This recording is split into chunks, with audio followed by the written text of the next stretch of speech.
ఏవండి మీ credit score ఎంత? మన స్కోర్ అంతంత మాత్రమేలే, మనకు లోన్లు రావు. ఏరా శివ, నీ క్రెడిట్ స్కోర్ ఎంత? రెగ్యులర్ గా ఈఎంఐ కట్టలేదు, అందుకే 700 పడిపోయింది. బావా ఈ క్రెడిట్ స్కోరు. బావా అర్జెంట్ పనుంది బావా, ఆఫీస్కి వెళ్ళాలి. అమ్మా చెల్లమ్మ, ఈ క్రెడిట్ స్కోర్ అంటే ఏందమ్మా? క్రెడిట్ స్కోరు 800+ ఉంటే మనకి పిలిచి మరీ లోన్లు ఇస్తారన్నా. అన్నం ఉడికిపోయినట్టుంది. ఈ క్రెడిట్ స్కోర్ ఎలా కనుక్కోవాలి? ఐపీఎల్ స్కోర్ తెలుసుకోవడం చాలా ఈజీ. ఇది ఎలాగా?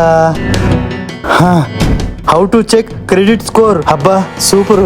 Click the below link to check your credit score. ఇదేంది?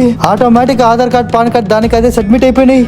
ఓటీపీలు కూడా జనరేట్ అయిపోయింది. నా డబ్బులు కూడా పూర్తిగా పోయాయి.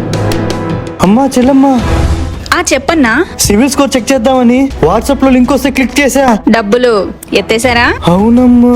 ఈ మధ్య చాలా మందికి క్రెడిట్ స్కోర్ ఎలా చెక్ చేసుకోవాలో తెలియక ఉన్న వాటిని స్కామర్లు క్యాష్ చేసుకుంటున్నారు. మనం ఫోన్ పే లో కానీ పేటిఎం లో కానీ క్రెడిట్ స్కోర్ ని ఫ్రీగా చెక్ చేసుకోవచ్చు. ఇలా వచ్చిన అన్నెసెసరీ లింకులను క్లిక్ చేసి ఉన్నది పోగొట్టుకోకండి. జాగ్రత్త.